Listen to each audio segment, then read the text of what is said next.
Welcome to Telangana ఉద్యమ చరిత్ర online classes. మనం ఇప్పుడు రెడ్డి హాస్టల్ సదస్సు గురించి నేర్చుకుందాం. మార్చి నెలలో ఉన్నాము. మార్చిలో రెడ్డి హాస్టల్ సదస్సు, ఓకేనా? రైట్. ఎన్ని తారీఖు అంటున్నాయాలా? మనం ఫస్ట్ హెడ్డింగ్ వేస్తున్నాను చూడండి. రెడ్డి హాస్టల్ సదస్సు అని చెప్పి పిలుస్తున్నారు. సార్ ఏం సదస్సు సార్ ఇది? రెడ్డి హాస్టల్ సదస్సు అని చెప్పి నేను మాట్లాడుతున్నా. రైట్. రెడ్డి హాస్టల్ సదస్సు ఎప్పుడు జరిగింది అంటే ఇది 2 days రెడ్డి హాస్టల్ సదస్సు జరిగింది. ఎప్పుడెప్పుడు జరిగింది అంటే 1969 మార్చి 8, 9 తేదీలలో రెడ్డి హాస్టల్ సదస్సు అనేది జరిగింది అంటున్నా. రాయాల ఇక్కడ డేట్స్, ఇక రాయి వద్దన్న ఊపుకునేటట్లేవు కదా. 1969 మార్చు 8, 9 తేదీల మధ్య కాలంలో ఏం జరిగింది అంటే రెడ్డి హాస్టల్ సదస్సు అనేది జరిగింది అని చెప్తున్నాం. సార్ ఏం జరిగింది అంటున్నా? రెడ్డి హాస్టల్ సదస్సు ఎప్పుడు జరిగింది అంటున్నా?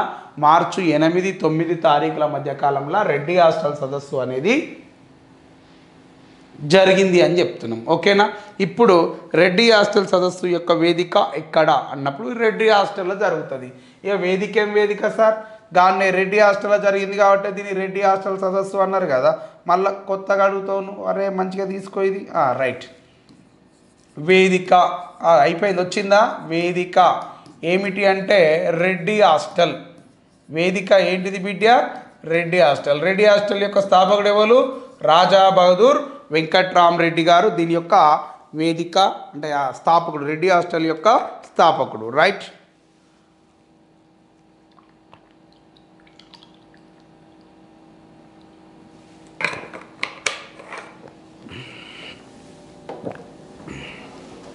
దీంట్లో ప్రారంభ ఉపన్యాసం చేసినటువంటి వ్యక్తి అంటే ఏమంటున్నా? ప్రారంభ ఉపన్యాసం ఏమంటున్నాం సార్? ప్రారంభ ఉపన్యాసం చేసినటువంటి వ్యక్తి ఎవరు అన్నప్పుడు చూడండి, ఆయన పేరు చెప్తున్నాను.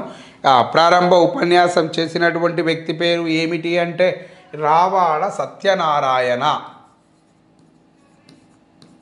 ఏం పేరు అంటామండి? రావాడ సత్యనారాయణ అని చెప్పి పిలుస్తున్నాం. సార్ ఏం పేరు సార్? రావాడ సత్యనారాయణ అని చెప్పి పిలుస్తున్నాం. ఈయన రెడ్డి హాస్టల్ యొక్క సదస్సుకు ప్రారంభ ఉపన్యాసం చేసినటువంటి వ్యక్తి ఎవరు? రావాడ సత్యనారాయణ. ఈయన సారు ఏం చేసేవాడు అంటే ఉస్మానియా యూనివర్సిటీలో ఫిజిక్స్ ప్రొఫెసర్గా పనిచేస్తున్నాడు. ఏ యూనివర్సిటీలో? ఉస్మానియా యూనివర్సిటీలో ఇతడు ఫిజిక్స్ ప్రొఫెసర్గా పనిచేస్తున్నాడు. ఎవరు పనిచేస్తున్నారు అంటే రావాడ సత్యనారాయణ గారు ఉస్మానియా యూనివర్సిటీలో ఫిజిక్స్ ప్రొఫెసర్గా పనిచేస్తుండు, ఓకేనా? నెక్స్ట్ ఇకపోతే మరొక వ్యక్తి, ఈ సదస్సు యొక్క అధ్యక్షుడు ఎవరు? రైట్. ఈ సదస్సుకు అధ్యక్షులుగా ఎవరు వివరించినారు? ఈ సదస్సు యొక్క అధ్యక్షులుగా ఎవరు వివరించినారు అంటే ఈ యొక్క సదాలక్ష్మి గారు ఈ సదస్సుకు అధ్యక్షులుగా వివరించడం జరిగినది అని చెప్పి నేను మాట్లాడుతున్నాం. సార్ ఎవరు అధ్యక్షత వహించినారు? ఈ యొక్క సదాలక్ష్మి గారు, టిఎస్ సదాలక్ష్మి గారు. సార్ పేరు మంచిగా ఉందా సార్? అబ్బా బరాబర్ ఉంది బిడ్డ. టిఎస్ సదాలక్ష్మి గారు ఈ సదస్సుకు అధ్యక్షత వహించడం జరిగింది అంటున్నా. ఈమె యొక్క ప్రత్యేకత ఏమిటి అన్నప్పుడు నేను ఇక్కడ ఎక్స్ప్లెనేషన్ ఇవ్వాలా. టిఎస్ సదాలక్ష్మి గారి యొక్క ప్రత్యేకత ఏమిటి అంటే రైట్, ఈమె ఆంధ్రప్రదేశ్ రాష్ట్రానికి తొలి మహిళా డిప్యూటీ స్పీకర్ అంటున్నా. తొలి మహిళా డిప్యూటీ స్పీకర్ అని చెప్పి పిలుస్తున్నా. సార్ ఈమెను ఏమంటున్నామండి? తొలి మహిళా డిప్యూటీ స్పీకర్ అని చెప్పి కూడా పిలుస్తూ ఉన్నాము అంటున్నాం. రైట్. ఏమంటున్నామండి? తొలి మహిళ డిప్యూటీ స్పీకర్ అని చెప్పి పిలుస్తున్నాం. ఈమెను తొలి దళిత దేవాదాయ శాఖ మంత్రిగా కూడా గుర్తించడం జరుగుతుంది అంటున్నా. ఏమంటున్నామండి? తొలి దళిత దేవాదాయ శాఖ మంత్రి అని కూడా పిలుస్తూ ఉన్నా. తొలి దళిత దేవాదాయ శాఖ మంత్రి అని కూడా ఈమెను మనం గుర్తించడం జరుగుతుంది. ఎవరిని? దేవాదాయ శాఖ మంత్రిగా గుర్తిస్తున్నాం. సార్ ఎవరిని గుర్తిస్తున్నాం? ఈ యొక్క టిఎస్ సదాలక్ష్మి గారిని తొలి దళిత దేవాదాయ శాఖ మంత్రిగా మనము గుర్తించడం జరుగుతుంది అని చెప్తున్నాం. ఓకే. నెక్స్ట్ ఇంకా ఎవరిని పిలుస్తున్నాము అంటే ఇంకా ఈమె మొట్టమొదటిసారిగా ఎక్కడి నుంచి ఎన్నికైంది అంటే ఈమె చూడండి, ఇంకొక ముచ్చట చెప్తా. టీపీఎస్ యొక్క తెలంగాణ ప్రజా సమితి యొక్క తొలి మహిళ అధ్యక్షురాలు ఈమె యొక్క స్పెషాలిటీ. టీపీఎస్ యొక్క తొలి మహిళ అధ్యక్షురాలు అని చెప్పి కూడా పిలుస్తూ ఉన్నాం. ఎవరిని? టిఎస్ సదాలక్ష్మి గారిని ఏమంటున్నామండి? తొలి మహిళా అధ్యక్షురాలు టీపీఎస్కు. ఓకేనా?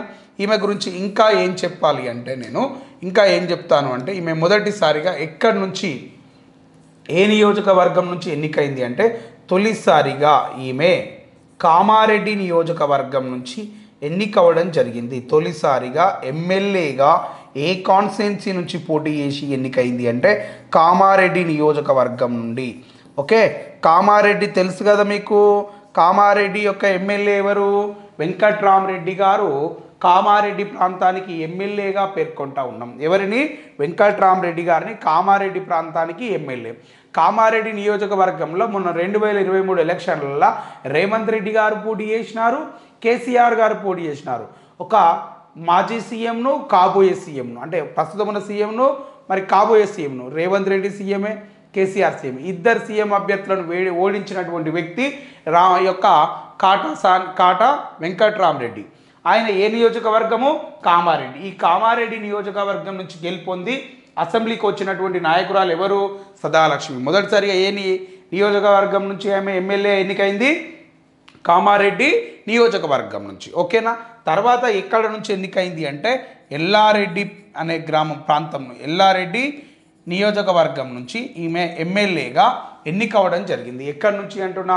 ఎల్లారెడ్డి నియోజకవర్గం నుంచి ఈమె ఎన్నికవడం జరిగినది అని చెప్పి నేను మాట్లాడుతూ ఉన్నాం. సార్ ఎవరు అంటున్నామండి?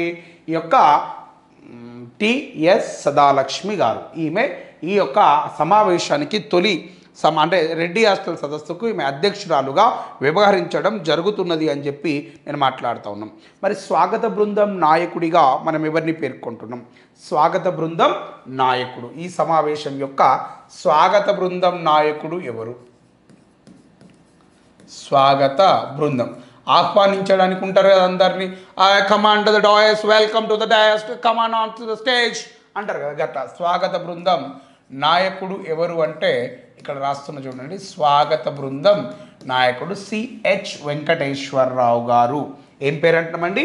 సిహెచ్ వెంకటేశ్వరరావు గారు అని చెప్పి పిలుస్తున్నాను. ఈయన స్వాగత బృందం నాయకుడు అని చెప్తున్నా. సార్ ఏం పేరు సార్? సిహెచ్ మంచిగా రాయివా. సిహెచ్ వెంకటేశ్వరరావు. సార్ ఏం పేరు సార్? సిహెచ్ వెంకటేశ్వరరావు గారు స్వాగత బృందం నాయకుడు అంటున్నా. సార్ ఈయన యొక్క ఏమైనా స్పెషాలిటీస్ ఉన్నాయా అన్నప్పుడు ఈయనకు సంబంధించినటువంటి ముచ్చట్లు కొన్ని చెప్పాలా. ఈయన ఓయూ విద్యార్థి సంఘం యొక్క మాజీ అధ్యక్షుడు అంటున్నా. ఏమంటున్నామండి? ఓయూ విద్యార్థి సంఘం యొక్క మాజీ అధ్యక్షుడు అని చెప్పి పిలుస్తున్నాం. ఓయూ విద్యార్థి సంఘం ఎక్స్ ప్రెసిడెంట్ అంటున్నా. ఎవరిని? ఈ పెద్ద మనిషిని ఓయూ విద్యార్థి సంఘం యొక్క ఎక్స్ ప్రెసిడెంట్గా ఇతన్ని తీసుకుంటున్నాను అని చెప్తున్నా. Okay, done. ఇకపోతే నెక్స్ట్, ఈ సమావేశం ఎందుకు జరిగింది? ఈ సమావేశం యొక్క ముఖ్య ఉద్దేశం ఏమిటి? తెలంగాణ రాష్ట్ర ఏర్పాటే లక్ష్యంగా ఇది మీటింగ్ను కండక్ట్ చేయడం జరిగింది అంటున్నా. ఈ మీటింగ్ యొక్క ఉద్దేశం ఏమిటి? ఈ మీటింగ్ యొక్క ఉద్దేశం ఏమిటి అన్నప్పుడు నేను బోర్డు మీద రాస్తాను చూడండి. ఈ మీటింగ్ యొక్క ఉద్దేశం తెలంగాణ రాష్ట్ర ఏర్పాటు. ఏమంటున్నాం సార్? తెలంగాణ రాష్ట్ర ఏర్పాటు ఈ మీటింగ్ యొక్క ఉద్దేశంగా మనం పేర్కొంటా ఉన్నాం. తెలంగాణ రాష్ట్ర ఏర్పాటు ఈ మీటింగ్ యొక్క ఉద్దేశము అని చెప్పి నేను మాట్లాడుతూ ఉన్నాం. ఏమంటున్నాం సార్? తెలంగాణ రాష్ట్ర ఏర్పాటు ఈ మీటింగ్ యొక్క ఉద్దేశంగా మనం చూడడం జరుగుతూ ఉంది అంటున్నాం. సో ఇక్కడ ఇచ్చినటువంటి రెజల్యూషన్స్ ఏంటి? ఓకేనా? ఈ మీటింగ్లో మనం ఎలాంటి రెజల్యూషన్ పాస్ చేసారు, ఎలాంటి తీర్మానాలు చేపట్టినారు అనే ముచ్చట్ను చూడాలా. ఓకేనా? రైట్. ఇక్కడ తీర్మానాలు అని రాస్తున్నాం. సార్ ఏం రాస్తున్నారు సార్? తీర్మానాలు అని చెప్పి రాస్తున్నాం సార్. తీర్మానాలలో మొదటిది ఏమిటి అంటే బోర్డు మీద రాయి. ఎట్లా రాస్తావు? నీ ఇష్టం వచ్చినట్టు రాస్తావా ఏంది? అడగవు, చెయ్యవా? రైట్. ఇప్పుడు మొదటిది, ముఖ్యమంత్రి రాజీనామా చెయ్యాలా? ఎవరు రాజీనామా చెయ్యాలా? ముఖ్యమంత్రి రాజీనామా చెయ్యాలి. ముఖ్యమంత్రి రాజీనామా చెయ్యాలి అని చెప్తున్నా. సార్ ఏమంటున్నాం సార్? ముఖ్యమంత్రి రాజీనామా చేయాలి అని చెప్తున్నా. సారు ఏం చేయాలి? ముఖ్యమంత్రి రాజీనామా చేయాలి. ఓకేనా? నెక్స్ట్ ఇంకొక ముచ్చట ఏం చెప్పినారు అంటే ఈ యొక్క నెల రోజుల లోపు తెలంగాణ రాష్ట్రాన్ని ఏర్పాటు చేయాలి, ప్రకటన చేయాలి. ఏమంటున్నామంటే నెల రోజుల లోపు తెలంగాణ రాష్ట్ర ఏర్పాటు ప్రకటన రావాలి. నెల రోజుల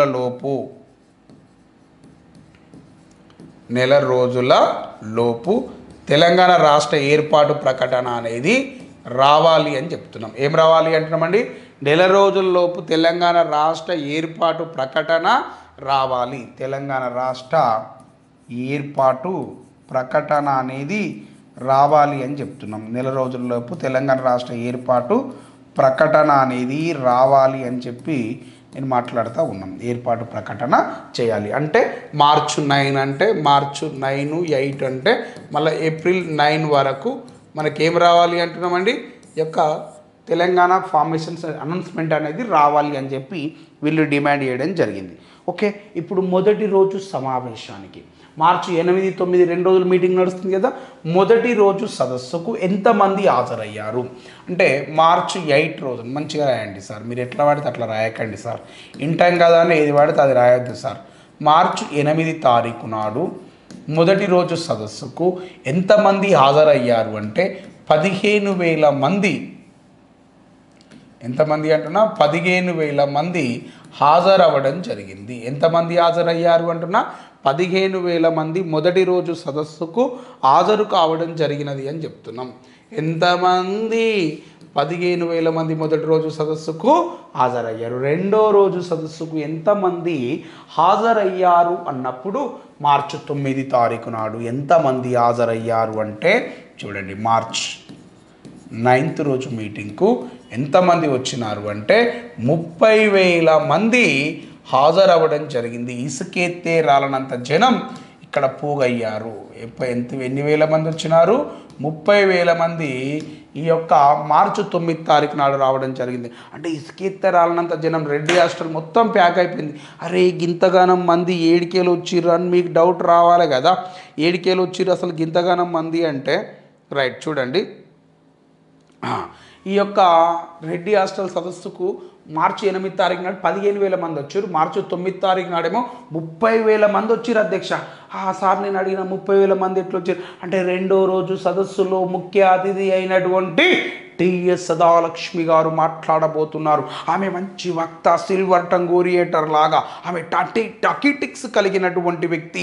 ఆమె మాట్లాడుతూ ఉంటే ఎంతోమంది అత్యంతం ఇట్లా ఆలోచన లేకుండా వింటూ ఉంటారు. కేసీఆర్ మాట్లాడితే బల్రుగాస్తుడు గొల్రుగాస్తుడు ఏ విధంగా అయితే ఆయన స్పీచెస్ వింటారో అదేవిధంగా ఈ టిఎస్ సదాలక్ష్మి గారు కూడా మాట్లాడితే ఆ స్థాయిలో అందరూ వినగలుగుతారు. అంత మంచి వక్త ఆమె మాట్లాడుతుంది అని చెప్పి 30,000 మంది విద్యార్థులు రెడ్డి హాస్టల్ సదస్సుకు హాజరవ్వడం జరిగినది అని చెప్పి మాట్లాడుతూ ఉన్నాం.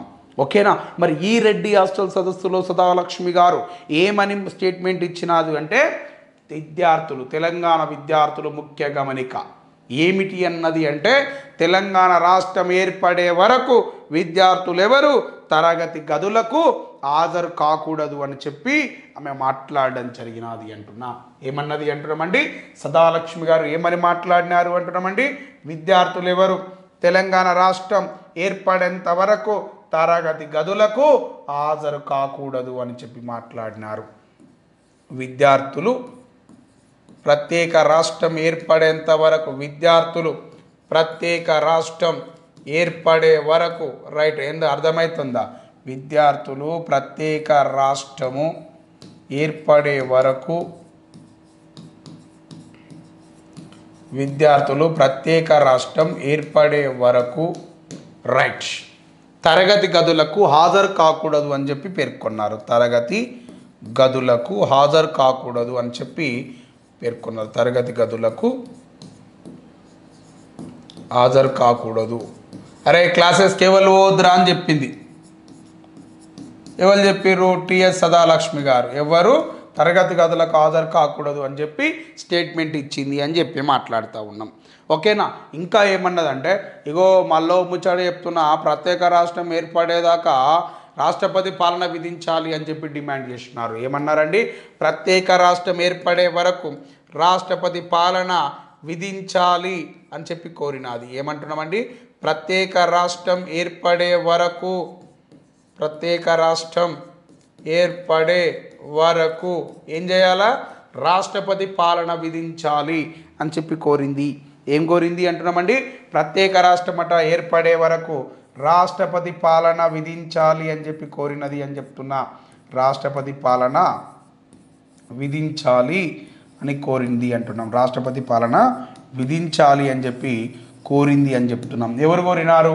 ఈ యొక్క రెడ్డి హాస్టల్ సదస్సు. ఇలాంటి మీటింగ్లో రాష్ట్రపతి పాలన కావాలి, ముఖ్యమంత్రి రాజీనామా చేయాలి, నెల రోజులలోపు ప్రత్యేక తెలంగాణ రాష్ట్ర ఏర్పాటు ప్రకటన కూడా రావాలి అని చెప్పి కూడా వీళ్ళు మాట్లాడడం జరిగినది అని చెప్పి నేను మీకు తెలియజేస్తూ ఉన్నాను అంటున్నాం. మరి ఈ సందర్భంగా వచ్చినటువంటి ఈ యొక్క అంటే నినాదాలు ఏంటి అనేది కూడా చూద్దాం. ఓకేనా? రైట్. ఇంకా ఈ మీటింగ్లో టిఎస్ సదాలక్ష్మి గారు ఏమన్నారు అంటే అఖిలపక్ష ఒప్పందం జరిగింది, అఖిలపక్ష సమావేశం జరిగింది. సదాలక్ష్మి గారి గురించి మాట్లాడతాను. ఇంకా సదాలక్ష్మి గారు మాట్లాడుతూ ఇంకా ఏమన్నది అంటే, సరే రైట్, యొక్క సదాలక్ష్మి గారు మంచిగా రాయండి మేడం గురించి. సదాలక్ష్మి, రైట్. ఏం పేరు అంటామండి? సదాలక్ష్మి గారు. ఈ సదాలక్ష్మి గారు ఏం చేశారు అంటే చూడండి సార్, సదాలక్ష్మి గారు ఏం చేసినారు అంటే ఈమె అఖిలపక్ష సమావేశం ఎప్పుడు జరిగింది? 1969 జనవరి, మంచిగా రాయండి సార్ మీరు, జనవరి 19 రోజున ఏ సమావేశం జరిగింది అంటున్నా? అఖిలపక్ష సమావేశము అనేది జరిగినది అని చెప్తున్నాం. సార్ ఏం జరిగింది సార్? అఖిలపక్ష సమావేశము అనేది జరిగినది అని చెప్పి నేను మాట్లాడుతూ ఉన్నాం. ఏ సమావేశం జరిగింది సార్? అఖిలపక్ష సమావేశం జరిగింది అంటున్నా. ఎప్పుడు జరిగింది? 1969 జనవరి 18, 19 తేదీలలో అఖిలపక్ష సమావేశం అనేది జరిగింది. మరి ఆ అఖిలపక్ష సమావేశంలో ఇచ్చినటువంటి హామీలను నెలకొల్పనందువల్ల ఈ యొక్క అఖిలపక్ష సమావేశంలో ఇచ్చినటువంటి హామీలు ఈ యొక్క నెరవేర్చకపోవడం వల్ల ఉద్యమం, ఏదో ఇదంతా రాయత్తలేదు, నెరవేర్చకపోవడం వల్ల ఉద్యమం ఉధృతమైంది అని చెప్పి మాట్లాడింది. ఉద్యమము ఉధృతమైంది అని చెప్పి పేర్కొన్నది. ఎవరు పేర్కొన్నారు? టిఎస్ సదాలక్ష్మి గారు. అరే బాబు, ఉద్యమం ముట్టేనే ఉధృతంగాలే హామీలను, అఖిలపక్ష సమావేశంలో ఇచ్చినటువంటి హామీలకు వ్యతిరేకంగా రాష్ట్ర ప్రభుత్వం వ్యవహరించినది, అందువల్లనే తెలంగాణ ఉద్యమం ఉధృతంగా కొనసాగుతున్నది అని చెప్పింది. మరి తెలంగాణకి ఇచ్చిన హామీలను నెరవేర్చేంత వరకు మేము ప్రత్యక్ష ఉద్యమంలో కొనసాగుతాము అని చెప్పి సదాలక్ష్మి గారు మాట్లాడడం జరిగినది అని చెప్పి నేను తెలియజేస్తూ ఉన్నాను. మరి ఈ మీటింగ్లో ఇంకొక వ్యక్తిని ఇన్వైట్ చేస్తాను. ఇంకొక గెస్ట్ ఉన్నాడు ఈ మీటింగ్లో. ఆయన పేరు ఏం పేరు అంటే టి పురుషోత్తమరావు గారు. ఏం పేరు సార్? ఈయన పేరు టి పురుషోత్తమరావు గారు అని చెప్పి పిలుస్తున్నాం. ఏమంటామండి? టి పురుషోత్తమరావు అని చెప్పి పిలుస్తున్నా. సార్ ఏం పేరు సార్? ఈయన పేరు టి పురుషోత్తమరావు అని చెప్పి పిలుస్తున్నాం. సార్ టి పురుషోత్తమరావు గారి యొక్క ప్రత్యేకత ఏమిటి అని చెప్పి నేను అడుగుతున్నాను. టి పురుషోత్తమరావు గారి యొక్క ప్రత్యేకత ఏమిటి అంటే ఈయన వర్ధన్నపేట ప్రాంతానికి ఎమ్మెల్యేగా పనిచేశాడు. ఏ ప్రాంతానికి? వర్ధన్నపేట ప్రాంతానికి ఎమ్మెల్యేగా పనిచేస్తున్నాడు. మరి ఈ స్టేజ్ మీద ఈయన ఉంటే ఈయనతో పాటుగా ఈయన దగ్గరికి ఎవరు వచ్చినారు అంటే ఈ యొక్క ఒక ముగ్గురు వ్యక్తులు వచ్చినారు ఈయన దగ్గరికి. ఎవరు అంటే ఒక ఆయన పేరు ఈవి పద్మనాభం. ఏం పేరు అంటున్నామండి? ఈవి పద్మనాభం గారు వచ్చినారు. కనబడుతున్నా నేను? రైట్, వినబడుతున్నా. ఈవి పద్మనాభం. నెక్స్ట్ ఆదిరాజు వెంకటేశ్వర్లు. ఏమంటామండి? ఈవి పద్మనాభం, ఆదిరాజు వెంకటేశ్వర్లు. నెక్స్ట్ ఇంకా ఏమంటున్నానంటే మాని జమీల్ అనే వ్యక్తులు. ఏం పేరు అంటామండి? మాని జమీల్ అనే వ్యక్తులు. ఈ ముగ్గురు వ్యక్తులు ఎవరి దగ్గరికి వచ్చినారు అంటే స్టేజ్ మీద ఉన్నటువంటి టి పురుషోత్తమరావు దగ్గరికి వచ్చినారు. అలా వచ్చి ఆయనకు మార్చి 7 తారీఖు నాడు ఏం జరిగిందో ఒకసారి రికాప్ చేసుకోండి, క్యాప్చర్ చేయండి అమ్మా. మార్చి 7 తారీఖు నాడు ఏం జరిగినది అంటే ఈ యొక్క లీడర్ పత్రికా కార్యాలయంలో 9 జిల్లాల తెలంగాణ చిత్రపటాన్ని రూపొందించారు. దేన్ని రూపొందించారు అంటున్నా? 9 జిల్లాల తెలంగాణ చిత్రపటమును రూపొందించడము జరిగినది అని చెప్తున్నా. దేన్ని రూపొందించారు అంటున్నామండి? 9 జిల్లాల తెలంగాణ చిత్రపటాన్ని రూపొందించారు. మరి ఇక్కడ ఏం జరిగినది అంటే ఆ 9 జిల్లాల తెలంగాణ చిత్రపటాన్ని ఈ యొక్క ఎవరికి అప్పగించినారు? 9 మంచిగా రాయండి సార్. 9 జిల్లాల తెలంగాణ చిత్రపటమును ఏమంటున్నా సార్, 9 జిల్లాల తెలంగాణ చిత్రపటాన్ని ఎవరికి అందించినారు అంటే 9 జిల్లాల తెలంగాణ చిత్రపటాన్ని పురుషోత్తమరావు గారికి, ఈ పెద్ద మనిషికి అందించారు. ఎవరు ఈ ముగ్గురు వ్యక్తులు 9 జిల్లాల తెలంగాణ చిత్రపటాన్ని అతనికి అందించారు. మరి మార్చి 9 తారీఖు నాడు అందరూ చూస్తుండగానే 30,000 మంది ప్రజానికం మధ్యలో ఈ యొక్క రెడ్డి హాస్టల్ సదస్సులో టి పురుషోత్తమరావు గారు ఏం చేసినారు అంటే ఆ యొక్క 9 జిల్లాల తెలంగాణ చిత్రపటాన్ని తీసుకొని ఏం చేసినారు అంటే ఈ యొక్క తెలంగాణ చిత్రపటాన్ని టి పురుషోత్తమరావు గారు ఆవిష్కరించడం జరిగినది అని చెప్తున్నా. దేన్ని ఆవిష్కరించినారు అంటున్నా, 9 జిల్లాల తెలంగాణ చిత్రపటమును ఇతడు ఆవిష్కరించాడు అంటున్నా. ఎవరు ఆవిష్కరించారు అని చెప్తున్నా. ఈ యొక్క ఏం పేరండి ఆయన పేరు, ఆవిష్కరించినటువంటి వ్యక్తి పేరు ఏం పేరు అంటామండి, టి పురుషోత్తమరావు గారు 9 జిల్లాల తెలంగాణ చిత్రపటాన్ని ఆవిష్కరించినాడు అని చెప్పి నేను మాట్లాడుతూ ఉన్నాం. ఎన్నడు, మార్చి 9 తారీఖు నాడు రెడ్డి హాస్టల్ సదస్సు సందర్భంగా. ఈ 9 జిల్లాల తెలంగాణ చిత్రపటం ఎలా ఉంటుంది అనేది మీకు కూడా తెలుసుకోవాలని ఒక కుతూహలం, ఒక ఎగ్జైట్మెంట్ ఉంటుంది కదా. రైట్, ఎట్లుంటుంది అంటే ఒక తెల్లని క్లాత్ పైన, ఇది ఒక తెల్లని క్లాత్, ఇదేంటిది బేట, ఒక తెల్లని క్లాత్ పైన ఎరుపు రంగుతో ఏమంటామండి, ఎరుపు రంగుతో ఈ యొక్క 9 జిల్లాల చిత్రపటాన్ని చిత్రీకరించడం జరిగింది అని చెప్తున్నాం. రైట్, ఇక ఎట్లున్నా గిట్లనే అనుకోవాలి తెలంగాణ చిత్రపటం. దీంట్లో ఎన్ని జిల్లాలు ఉంటాయి అంటున్నా, ఇగో ఇట్లొక్కటి ఇట్లొక్కటి, ఓకే, ఇటు 3 ఇటు 3, రైట్, ఇట్లా 3, రైట్. ఎన్ని జిల్లాలు అయిపోయినాయి అంటే 1 2 3 4 5 6 7 8 9 అయితే రైట్, ఇది తీసేయాలి కదా, ఇటు 3 ఇటు 3 ఇటు 3, రైట్. ఇట్లా ఎన్ని జిల్లాలు అయినాయి అంటున్నామండి, ఇట్లా 9 జిల్లాల తెలంగాణ చిత్రపటాన్ని ఇక్కడ రూపొందించడం జరిగింది అని చెప్పి నేను మాట్లాడుతున్నాం. ఎన్ని జిల్లాలు అంటున్నామండి, 9 జిల్లాల తెలంగాణ చిత్రపటాన్ని ఇక్కడ రూపొందించడం జరిగినది అని చెప్పి నేను మాట్లాడుతున్నాం. ఎన్ని జిల్లాలు అంటున్నామండి, ఈ యొక్క 9 జిల్లాల తెలంగాణ చిత్రపటాన్ని రూపొందించడం జరిగినది అని చెప్పి నేను మాట్లాడుతూ ఉన్నాం. రైట్, ఏమి రూపొందించినారు అంటామండి, 9 జిల్లాల తెలంగాణ చిత్రపటాన్ని ఇక్కడ రూపొందించడం జరిగింది. రెడ్ కలర్లో 9 అంటే రెడ్ కలర్లో తెలంగాణ చిత్రపటాన్ని తెల్ల కలర్ రంగు బట్ట పైన ముద్రించడం జరిగింది. ఎన్నడూ రెడ్డి హాస్టల్ సదస్సులో. ఈ సందర్భంగా వాళ్ళందరూ ఇచ్చినటువంటి నినాదం ఏమిటి అంటే జై తెలంగాణ, జై తెలంగాణ ఆ నినాదాలను ఇవ్వడం జరిగింది అంటున్నాం. ఏమని నినాదాలు ఇచ్చినారంటామండి, జై తెలంగాణ, జై తెలంగాణ అని చెప్పి నినాదాలు ఇచ్చారు. ఏమని బిడ్డ, జై తెలంగాణ, జై తెలంగాణ అని చెప్పి నినాదాలు ఇచ్చినారు. మొట్టమొదటిసారిగా జై తెలంగాణ నినాదాలు ఎక్కడ వినిపించినాయి అన్నప్పుడు రెడ్డి హాస్టల్ సదస్సులో మొట్టమొదటిసారిగా జై తెలంగాణ నినాదాలు మనకు వినిపించినవి అని చెప్తున్నాం. ఓకే.